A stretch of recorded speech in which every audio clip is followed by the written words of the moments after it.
मां सरस्वती के चरणों में पुष्प अर्पित कर कार्यक्रम को विधिवत शुभारंभ करें।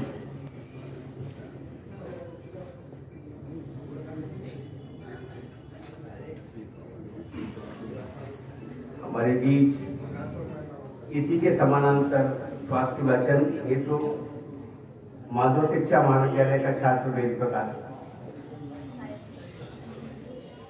सर्वेभ्यो नमो नमः। धन्यास्ते भारतादेशे धन्य भारत संस्कृति धन्यः भारते जन्य धन्यस्माकं परम्परः।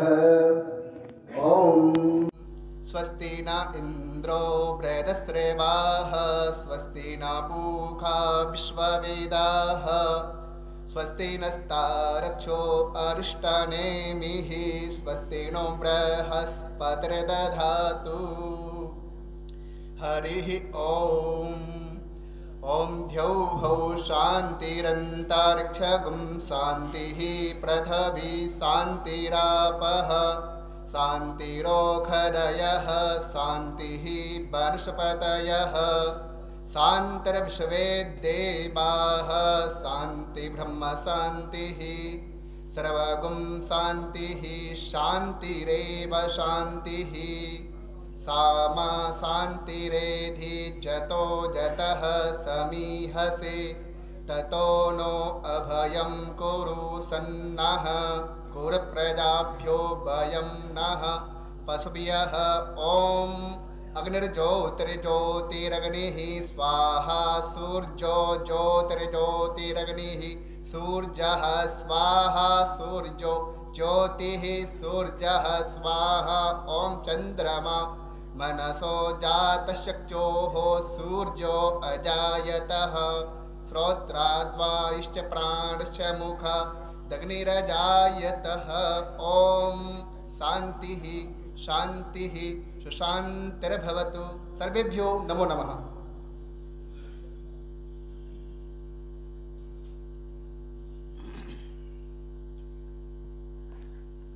धन्यवाद। आगंतुक महानुभावों से प्रार्थना है कि जो रोड के पास नीचे बैठकर संगीत का और व्याख्यान का आनंद लेना चाहे वे यहाँ भी आके बैठ सकते हैं। और इसी के साथ आज के अतिथियों को मैं मंच पर सादर आमंत्रित करता हूँ।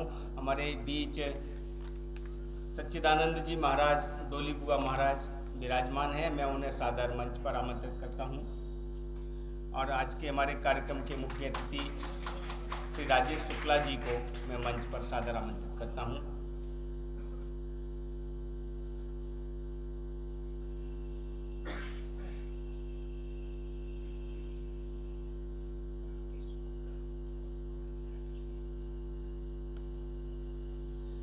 शासी निकाय के अध्यक्ष राकेश कुशवाहा जी,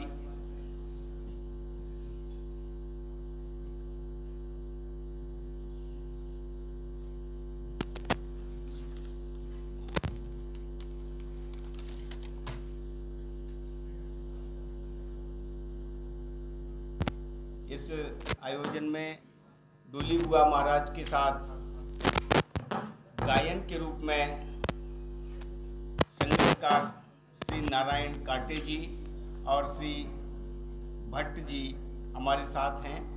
मैं उन्हें उनका भी स्वागत करता हूं। और स्वागत के इस क्रम में माल्यार्पण, अंगवस्त्र और नारियल से स्वागत के लिए मैं आदरणीय डोली बुआ महाराज के स्वागत के लिए आमंत्रित करता हूं महाविद्यालय के शासी निकाय अध्यक्ष श्री राकेश कुशवाहा जी को कि डोली बुआ महाराज का स्वागत करें।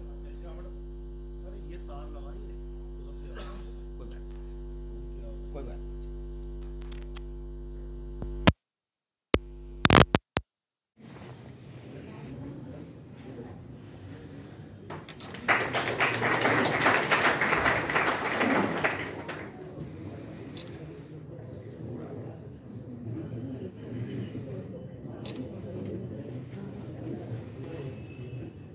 इसके पश्चात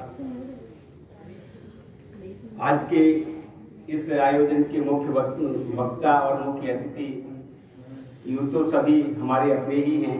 आदरणीय राजेश शुक्ला जी के स्वागत के लिए मैं महाविद्यालय के प्राचार्य डॉक्टर मनोज चतुर्वेदी जी को सादर आमंत्रित करता हूं, वे आए और हमारे मुख्य अतिथि जी का स्वागत करें।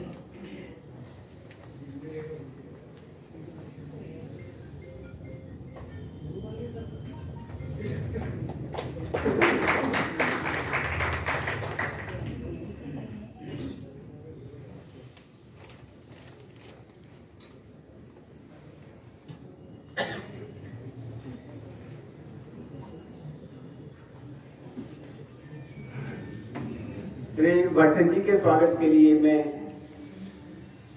डॉक्टर संजय रस्तोगी जी को सादर आमंत्रित करता हूं, वे आए।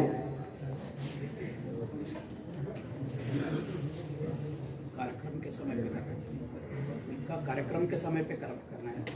हाँ अभी करो।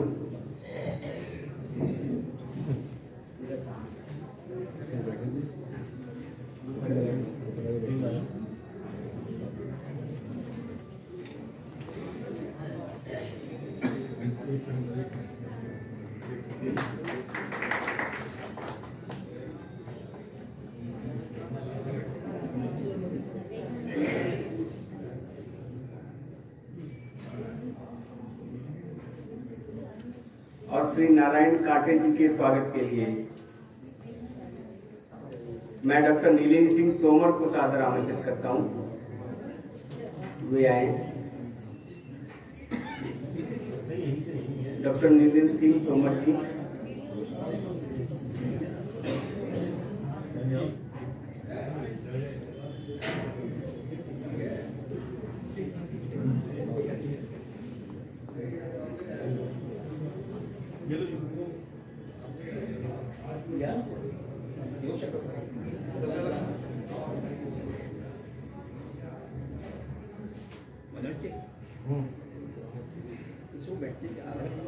बैठ सकते हो।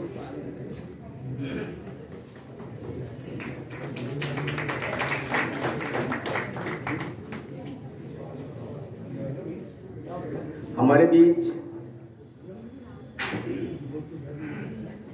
आज के इस आयोजन में मुख्य वक्ता के रूप में विराजमान आदरणीय राजेश शुक्ला जी, गायन के रूप में, एक कलाकार के रूप में और आशीर्वचन देने के लिए संत के रूप में हमारे बीच श्रद्धेय डोली बुआ महाराज, सच्चिदानंद नाथ श्री डोली बुआ महाराज हमारे बीच विराजमान हैं। मैं उनका स्वागत करता हूं।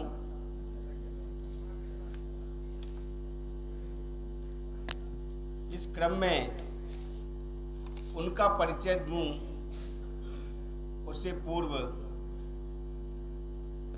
मैं आज के इस कार्यक्रम के संदर्भ की थोड़ी सी भूमिका रखूं। हम सभी जानते हैं स्वाधीनता का अमृत महोत्सव वर्ष पूरा देश मना रहा है और इसी क्रम में विभिन्न संस्थाएं अपने अपने ढंग से आयोजन कर रही हैं। इससे पूर्व इस महाविद्यालय में स्वाधीनता के अमृत महोत्सव वर्ष के ही परिप्रेक्ष्य में अभी गत 7 और 8 दिसंबर को एक राष्ट्रीय शोध संगोष्ठी का आयोजन भी किया गया और इसी क्रम में एक पुनीत अवसर जो वर्ष का चल रहा है, इसी में इस महाविद्यालय के संस्थापक प्राचार्य आदरणीय डॉक्टर श्रीधर गोपाल कुंटे जी की पुण्यतिथि का आज यह अवसर है और उस अवसर पर भी हमने पूरे देश में जो आयोजन चल रहा है उसी के अनुरूप लोगों को संदेश देने के हेतु यह आयोजन किया है। हम उनको सच्ची श्रद्धांजलि इसी रूप में दे सकते हैं। हमारे बीच इस रूप में इस व्याख्यान के रूप में व्याख्यान के और अपने उद्बोधन के माध्यम से हम सबको लाभान्वित करने के लिए हमारे बीच उपस्थित हैं श्री राजेश शुक्ला जी। आप मध्य प्रदेश उच्च न्यायालय खंडपीठ ग्वालियर में उप महाधिवक्ता के रूप में कार्य कर रहे हैं और आप मध्य प्रदेश राज्य अधिवक्ता परिषद जबलपुर के भी सदस्य हैं, जिला प्रतिनिधि हैं विद्या भारती ग्वालियर के और सरस्वती विद्या प्रतिष्ठान भोपाल के प्रांत कार्यकारिणी सदस्य भी हैं। इस रूप में आप हमारे विचार प्रवाह के ही एक सदस्य हैं। मैं आपका स्वागत करता हूं। हमारे बीच आशीर्वचन देने के लिए डॉक्टर सच्चिदानंद नाथ डोली बुआ महाराज विराजमान हैं। आपका परिचय संस्था के तो सभी लोगों से है। आप इस महाविद्यालय के विद्यार्थी भी रहे हैं और इसके उपरांत 10 वर्षों तक आपने इस महाविद्यालय में सेवाएं भी दी हैं और इसीलिए इनके व्यक्तित्व से हम सभी परिचित ही हैं।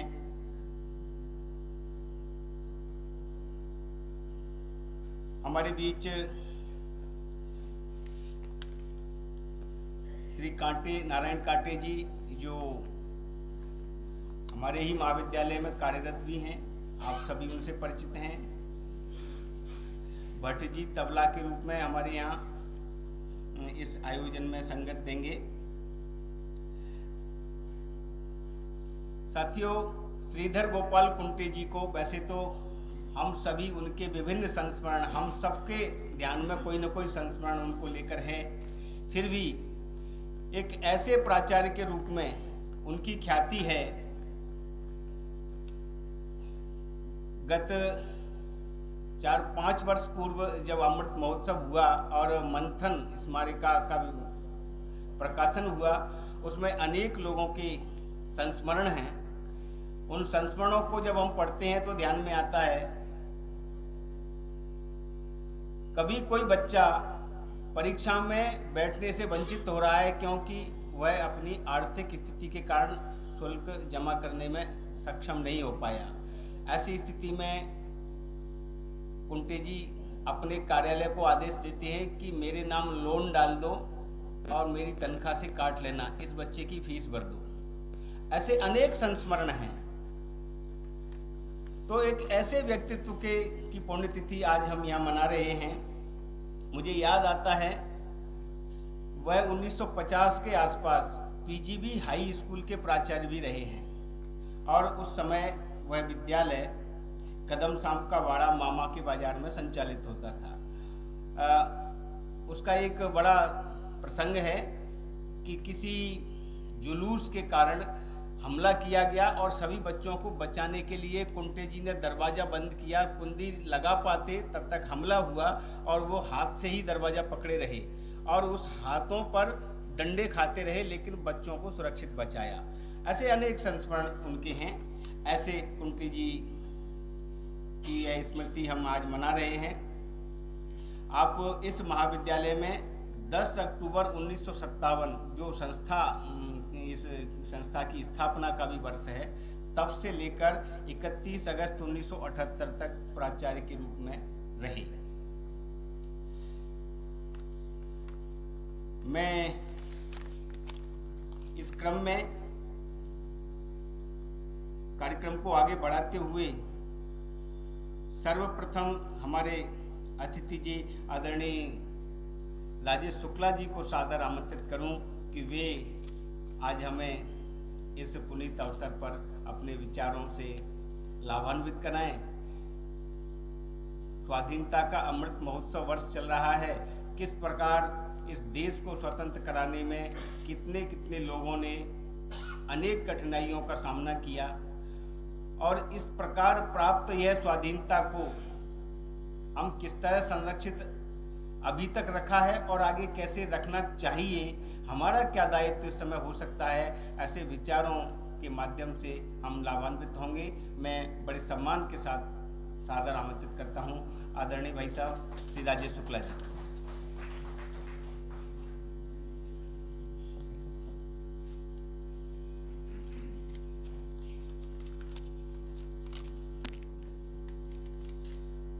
विद्या के अधिष्ठात्री माँ सरस्वती के चरणों में प्रणाम करता हूँ। आज के इस कार्यक्रम में मंच पर विराजमान पूज्य संत श्री डोली बुआ महाराज के चरणों में प्रणाम करते हुए और जिनके पुण्य स्मरण में हम सब यहाँ आज एकत्रित हैं, ऐसे परम श्रद्धेय श्रीधर गोपाल कुंटे जी के चरणों में नमन करता हूँ।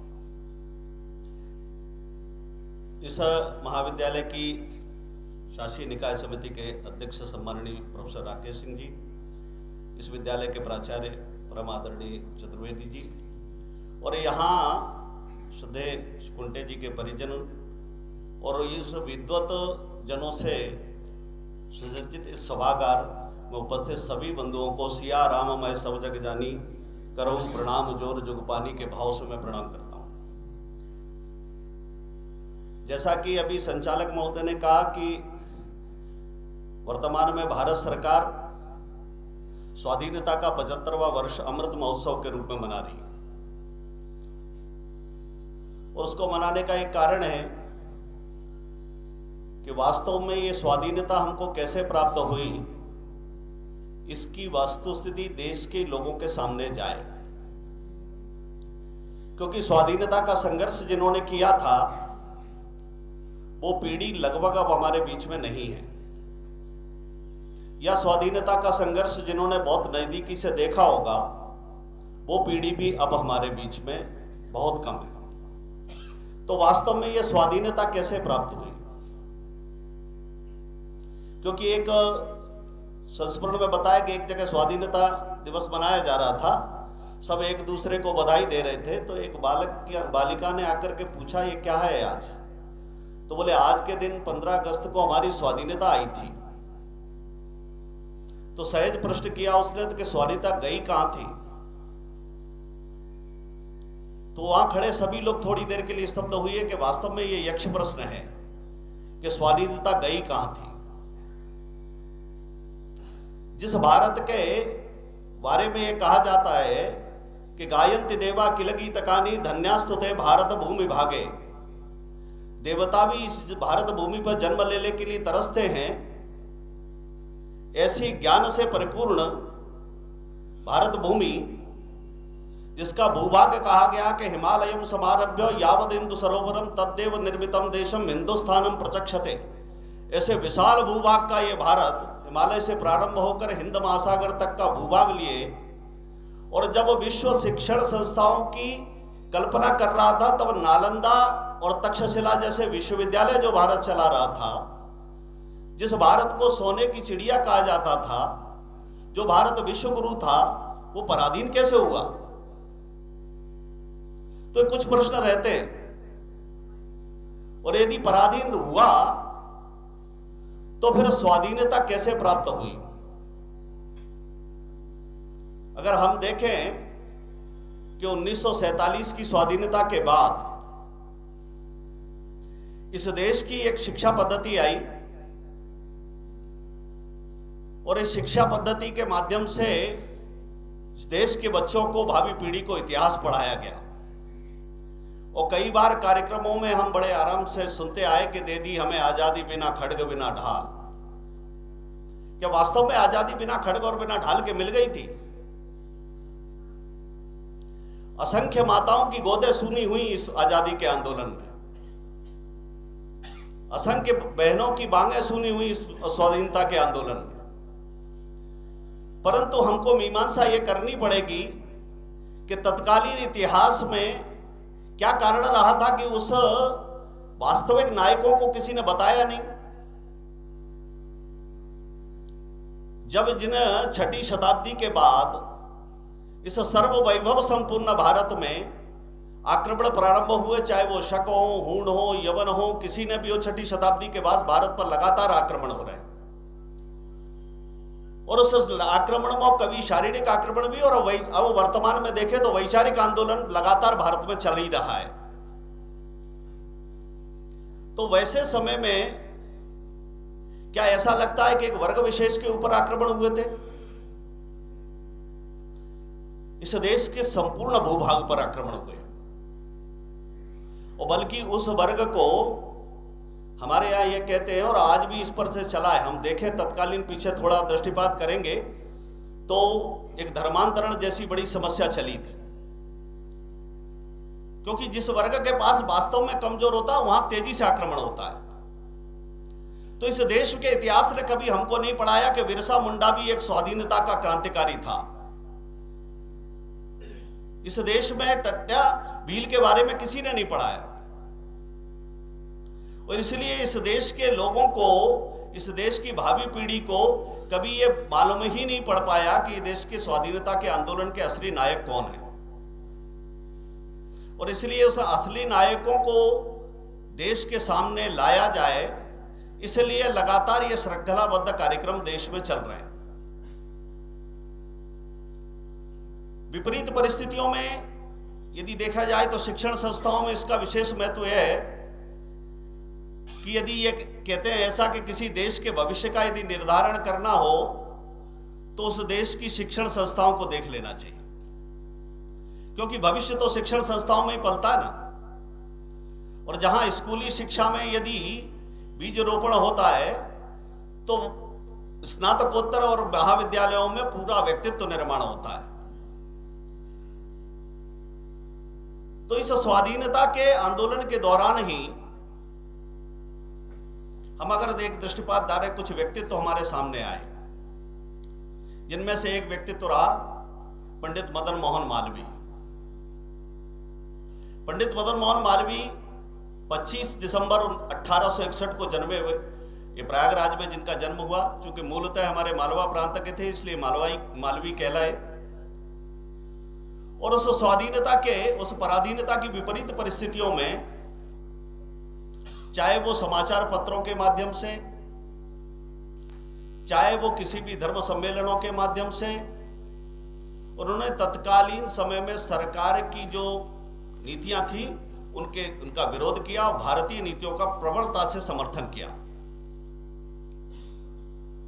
और इसलिए 1898 में जब पूरे देश की जो न्यायालयों की भाषा उर्दू और अंग्रेजी हुआ करती थी, पंडित मदन मोहन मालवीय के संघर्ष के परिणाम स्वरूप 1875 राज्यों में न्यायालयों की भाषा हिंदी की गई। और उस संघर्ष का परिणाम था कि जब चौरी चौरा कांड के 153 लोगों को फांसी की सजा हुई तो पंडित मदन मोहन मालवीय ने उनकी वकालत करके पूर्ण दक्षता से उनका पक्ष रखा, उन सभी को बरी कराया। और फिर आगे चलकर उन्होंने विचार किया कि वास्तव में इस देश में ऐसी भावी पीढ़ी तैयार करनी पड़ेगी जो इन विपरीत परिस्थितियों में काम करे। और इसलिए पंडित मदन मोहन मालवीय ने काशी में हिंदू विश्वविद्यालय की स्थापना की और इसे हिंदू विश्वविद्यालय के अंदर एक साधक निर्माण करने की प्रक्रिया प्रारंभ की। और उस साधक निर्माण की प्रक्रिया का मूल जो आधार था वो गीता का ज्ञान था। और गीता के ज्ञान में इस भाव को लेकर कि स्वधर्मे निधनम श्रेय परधर्मे भयावह, अपने धर्म के आधार पर, हम अपने आध्यात्मिक ज्ञान के आधार पर हम अपनी शिक्षा पद्धति को तैयार करें। लेकिन इस देश का ब्यूरोक्रेट्स आया और जिसकी शिक्षा पद्धति जैसी लॉर्ड मैकाले के अनुसार उन्होंने ये घोषणा की थी कि यद्यपि अंग्रेजों को इस देश से जाना पड़ रहा है, परंतु हम यहां शिक्षा पद्धति ऐसी देके जाएंगे जिससे भारतीय दिखेंगे तो काले पर होंगे गोरे अंदर से, वैचारिक दृष्टि से। तो फिर उसमें देखा जाए कि उस शिक्षा पद्धति के कारण एक जो पूरा तंत्र तैयार हुआ। अभी एक संस्मरण सुनाया, हमारी विद्या भारती के राष्ट्रीय मंत्री हैं माननीय डॉक्टर शिव कुमार जी। उन्होंने कहा कि जब 34 वर्ष के बाद भारत सरकार ने एक इच्छा शक्ति जगाई और राष्ट्रीय शिक्षा नीति तैयार की जा रही थी, तो जब राष्ट्रीय शिक्षा नीति तैयार की जा रही तो उसमें वैदिक गणित का विषय आया। और वैदिक गणित को कई बार शिशु मंदिरों के माध्यम से, मैं शिशु मंदिर योजना में कहीं ना कहीं कार्यरत रहता हूं इसलिए आपको बताता हूं कि कई बार सरकार ने उसको अपनी कसौटी पे कसा और वैदिक गणित को पूर्णतः ठीक माना। परंतु जब भारत सरकार के जो अधिकारियों के साथ उनकी बात हुई तो उन्होंने कहा ये वैदिक शब्द कुछ ठीक नहीं रहेगा, देश में अच्छा संदेश नहीं जाएगा। तो उन्होंने कहा वैदिक से आपको आपत्ति क्या है? तो उन अधिकारियों ने कहा नहीं, वैदिक से थोड़ा सा वो भाव ठीक नहीं जाता है। तो उन्होंने कहा कैसा भाव नहीं जाता है, वो बताइए ना। बोले अपन इसको ऐसा कर सकते हैं कि इंडियन ट्रेडिशनल मैथमेटिक्स कह सकते हैं, पर वैदिक मत कहो। ये भाव रहा इस देश में। वो इंडियन ट्रेडिशनल मैथमेटिक्स कहलवाने के लिए तैयार है। को एजुकेशन के नाम पर राष्ट्रीय शिक्षा नीति में उन्होंने वो उस विषय को डाला जिसका भाई साहब का ये कहना था कि जिसको मैं सार्वजनिक रूप से कह नहीं सकता, ऐसे विषय तक वो शिक्षा नीति में तैयार करते हैं। क्योंकि वो ब्यूरोक्रेट्स जिस मानसिकता से पढ़ा है, एक महाविद्यालय जिस देश में चलते हैं जिनमें से राष्ट्र विरोधी नारे लगते हैं, जिनमें राष्ट्र विरोधी गतिविधियां चलती हैं, उनमें से एक प्राध्यापक का भाषण बताता हूं और विद्यालय के विद्यार्थियों के बीच में किस कदर इस देश में एक तंत्र चल रहा, पूरा वैचारिक युद्ध है वो। तो उन्होंने कहा इस देश में पहली कन्या हत्या का प्रकरण सीता जी का आता है, जिसको आज बेटी बचाओ बेटी पढ़ाओ बात करते हैं, लेकिन वास्तव में इस देश में पहली कन्या भ्रूण हत्या का, कन्या का जो हत्या का प्रकरण है वो सीता जी का आता है, क्योंकि भूमि के अंदर से मिली। वास्तव में जिसको कभी पता ही नहीं आध्यात्मिक शक्ति के बारे में, हमने सीता जी को अजन्मा माना, आदि शक्ति है। कई जगह पर जाकर के हमारी तर्क को भी विराम देना होता है। एक पूज्य राजेश्वरानंद जी एक बड़ा अच्छा संस्मरण सुनाया करते थे कि तर्क की भी कोई एक सीमा होती है। एक व्यक्ति नित्य एक मंदिर में, शिवालय में दीपक जलाने जाता था, तो वह जब दीपक जला करके ले जा रहा था तो रास्ते में उसे ऐसे ही तर्कशास्त्री मिल गए। तो उन्होंने उससे पूछा कि कहाँ जा रहे हो? बोले शिवालय में जा रहे हैं। बोले क्यों जाते हो वहां? बोले नित्य दीपक जलाने जाते हैं। तो उन्होंने कहा अच्छा शिवालय में क्या होगा इसमें तो बाद में पूछेंगे, पहले ये बताओ ये दीपक में रोशनी कहां से आई? उसने कहा रोशनी हमने माचिस से जलाया। बोले नहीं माचिस में तो थी। बोले ठीक है, लेकिन ये दीपक में कैसे आई? अब वो बहुत देर से सोचने लगा, लेकिन वो तर्क है। तो फिर उसने उस दीपक को बुझा दिया। तो उन्हें ये क्या किया तुमने? बोले ये दीपक में रोशनी जहां से आई थी वहीं चली गई, अब ढूंढो कहां से गई। वो चली गई वहां जहां से आई थी, अब लगा लेना अंदाजा यहां से आई थी। क्योंकि कहीं तो तर्क को विराम देना पड़ेगा ना। यहां श्रद्धा होती है, श्रद्धा में तर्क का कोई स्थान नहीं होता। और इसलिए हमने भगवती सीता को भूमिजा भी कहा, भूमिपुत्री कहा। वहां इस तरह के वातावरण चलते हैं देश में, और महाविद्यालय क्षेत्र में चल रहे हैं, जिससे देश की भावी पीढ़ी तैयार होने वाली है। तो वहां कैसा वातावरण जाएगा? तो इसलिए हम लोगों को हम एक देश में ऐसे नागरिक हैं जो वास्तव में दिशा निर्देशन करते हैं, लोगों को भावी समाज के तैयार करते हैं। तो हमको इस मामलों में, कुछ मामलों में सतर्क रहना पड़ेगा। एक दतिया पीताम्बरा पीठ के अधिष्ठाता स्वामी जी से एक प्रश्न पूछा किसी ने कि महाराज सत्य और विश्वास में कितना अंतर होता है? तो उन्होंने कहा जितना माता और पिता में होता है। क्योंकि संसार में सत्य माता ही है केवल, और सत्य की कोख से विश्वास का जन्म होता है। हमारा वेद कहता है माता भूमि पुत्रो हम पृथिव्याः, ये सत्य है, और सत्य में तर्क के लिए कोई जगह नहीं। गोस्वामी जी लिखते हैं रामचरितमानस में, भवानी शंकरो वंदे श्रद्धा विश्वास रूपिणौ, श्रद्धा और विश्वास। तो इसलिए कई जगह पर जाकर के जो हमारी आध्यात्मिक चेतना है और जो हमारी आध्यात्मिक शक्ति है, जिसके आधार पर संपूर्ण भारत का मार्गदर्शन होता है, उसमें कहीं जाकर जो हमारे श्रद्धा के केंद्र हैं उनमें तर्क को स्थान नहीं देना चाहिए। परंतु स्थिति ऐसी है कि उसके रूप में एक नई पीढ़ी को इसी तरह से बरगलाया जाता है। जबकि इस आध्यात्मिक चेतना के आधार पर देखें तो भारत के जो मनीषियों का दर्शन है, भारत के मनीषियों के दर्शन तक तो ये पहुंच नहीं सकते। जिस देश के बारे में मनीषियों ने कल्पना की, न राज्यम नैव राजासीत न दंडो न च दांडिका धर्मे दैव प्रजा सर्वा रक्षन्ते स्म परस्परम, ऐसी कल्पना भारत के मनीषियों की है। न राज्यम नैव राजासीत, न राजा की कल्पना है न राज्य की कल्पना है। न दंड देने वाले की कल्पना है, न दंड की कल्पना है। धर्मे दैव प्रजा सर्वा, प्रत्येक व्यक्ति अपने कर्तव्य के अनुसार एक दूसरे की रक्षा करे, ये भाव है भारत का। तो वैसी स्थिति में इस स्वाधीनता के अमृत महोत्सव के दौरान ये जो सांस्कृतिक और वैचारिक युद्ध चल रहा है, और उस वैचारिक युद्ध को लड़ने में उस पराधीनता के समय पर पंडित मदन मोहन मालवीय जैसे अनेकों विचारक, ऐसे चिंतक और स्वाधीनता आंदोलन के जो नायक हैं वो हमारे सामने आए। तो स्वाधीनता प्राप्त होने के कुछ पूर्व इसके बारे में दूसरा विचार करना एक प्रारंभ हुआ।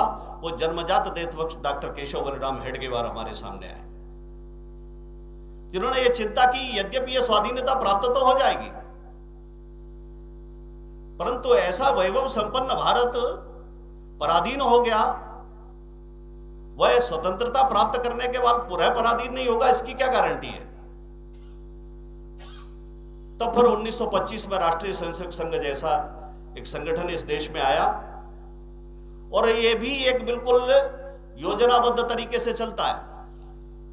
जैसे ऐसा भ्रम पैदा करना, 1925 के अगर हम कुछ पुस्तकों में संस्मरण पढ़ें तो परम पूज्य डॉक्टर जी के समय, जब डॉक्टर जी 5 कार्यकर्ताओं को लेकर रेशीम बाग से घोषणा करते हैं कि मैं राष्ट्रीय स्वयंसेवक संघ की स्थापना करता हूं और मैं हिंदू समाज को संगठित करूंगा, तो उस समय डॉक्टर जी को हताश करने वाली कितनी बातें हुई कि हिंदू समाज को संगठन करना माने मेढक को तोलना, केकड़ों को इकट्ठा करना, अनेकानेक बात हुई। परंतु अपने ध्येय मार्ग पर अडिग रहकर डॉक्टर जी के उस मंत्र के कारण से आज इतनी बड़ी केशव सृष्टि दिखती है हमको, आज भी चलता है। समाज को भ्रमित करने का काम आज भी चलता है। अभी इस देश के एक बड़े जिम्मेदार राजनीतिक दल के बड़े नेता कहते हैं हिंदू और हिंदुत्व। अभी क्या है, देश को एक भ्रम की स्थिति में डालना, जैसे पुरुष पुरुषत्व, माता मातृत्व, ये क्या है। परंतु भ्रम की स्थिति में डालने में इस देश में संकोच नहीं होता। हम अगर देखें इस देश के संविधान में, लोग कहते हैं संविधान के आधार पर चलता है, तो वास्तव में इस देश के संविधान के बारे में अगर अध्ययन करें तो लोग उसमें, हमको किताबों से मिलता है जानकारी कि हमारी तत्कालीन संविधान सभा ने विश्व के अनेकानेक संविधानों का अध्ययन करके भारत के संविधान का निर्माण किया, ठीक है। परंतु उस संविधान की जो प्रस्तावना बनी ये भारतीय दर्शन पर से आई, ये मूलतः भारतीय दर्शन, ये किसी का नहीं है, भारतीय दर्शन पर से। प्रस्तावना के उद्देश्य, हम भारत के लोग सब प्रकार के सामाजिक आर्थिक अनेक जो शब्द दिए, ये प्रस्तावना का जो भाव है, ये भाव जब एक बार मानवाधिकार आयोग ने उसकी जानकारी ली कि आखिरकार ये संविधान की प्रस्तावना का दर्शन कहां से आया, तो ऋग्वेद की ऋचा आनो भद्राहा कृतवो यंतु विशतो दवदासो अपरितास, इस मंत्र से आया। तो ऋग्वेद की ऋचा से वेद आधारित संविधान की प्रस्तावना और उस प्रस्तावना के उद्देश्य की पूर्ति के लिए संविधान के सभी प्रोविजन, सारे आर्टिकल्स, तो ऐसा जो हमारा दर्शन है, लेकिन लोगों के सामने नहीं आता, लोगों के सामने भ्रम की स्थिति पैदा करना। अभी एक और चला, एक IAS पढ़ के एक बहन तैयार हुई तो पता पड़ी कि उनके विवाह हो रहा, तो उन्होंने कहा ये कन्यादान से मना कर दिया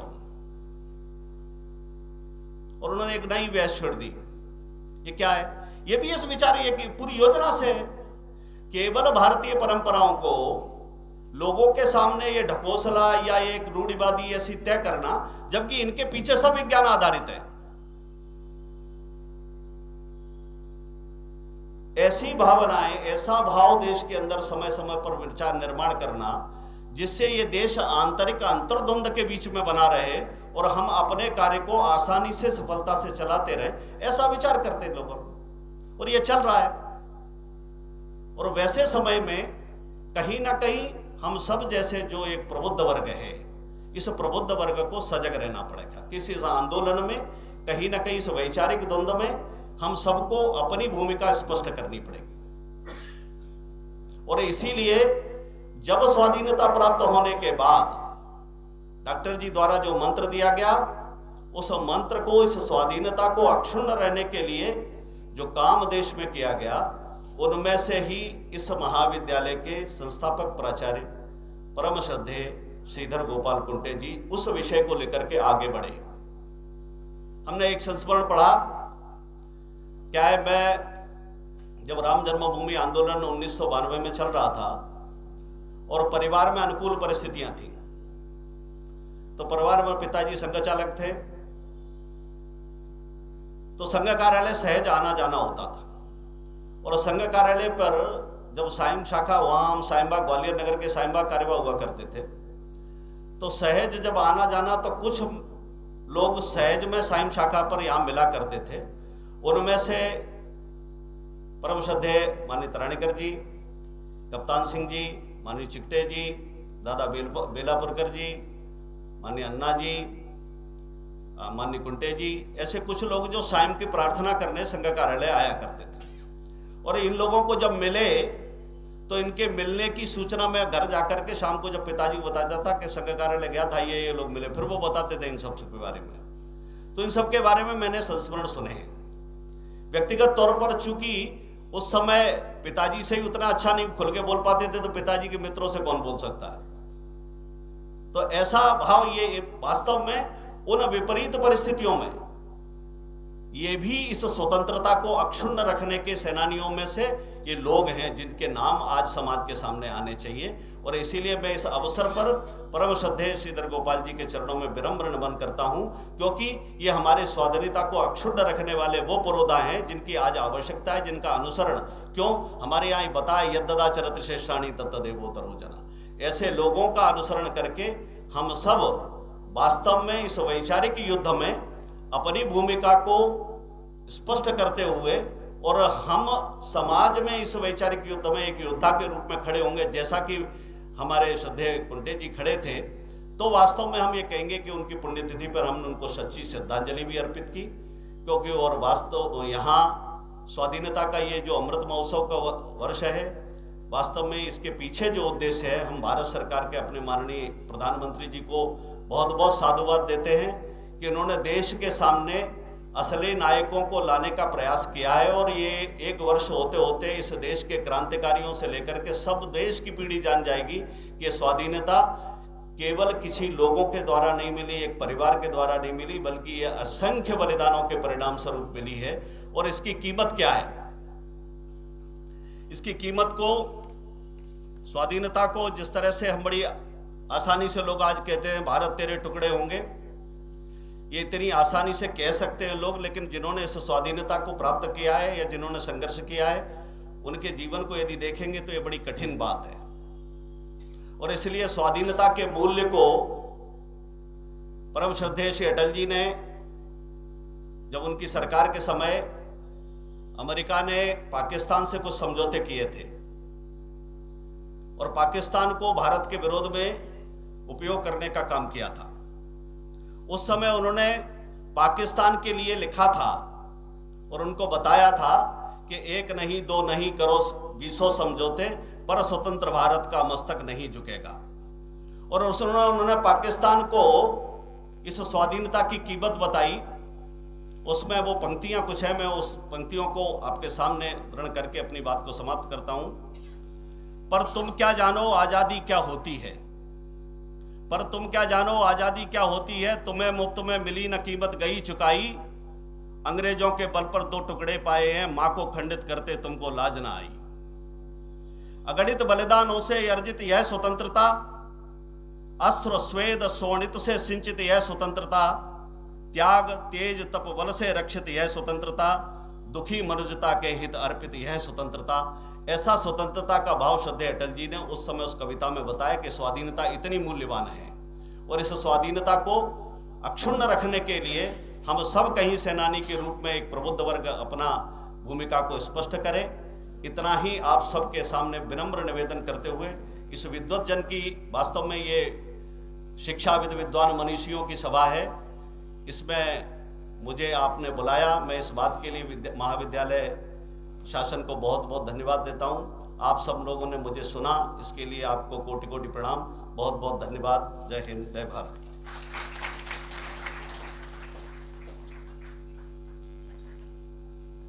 बहुत बहुत धन्यवाद आदरणीय भाई साहब।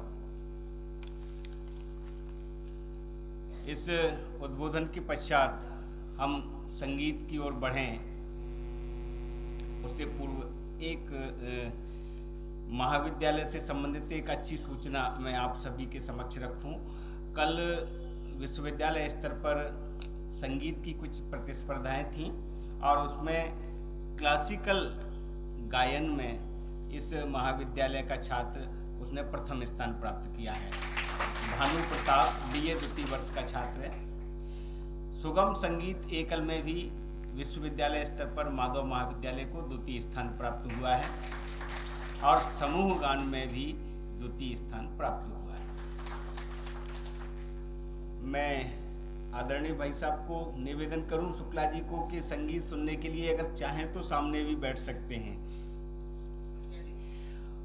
और आदरणीय मुन्नालाल भट्ट जी और श्री नारायण कांटे जी मंच पर अपना स्थान ग्रहण करते हुए अपने वाद्य यंत्रों को सजाएं, ताकि हमारे बीच आशीर्वाद स्वरूप डॉक्टर सच्चिदानंद नाथ श्री डोली बुआ महाराज के भजन रूपी आशीर्वचनों को हम श्रवण कर सकें, उनका रसास्वादन कर सकें।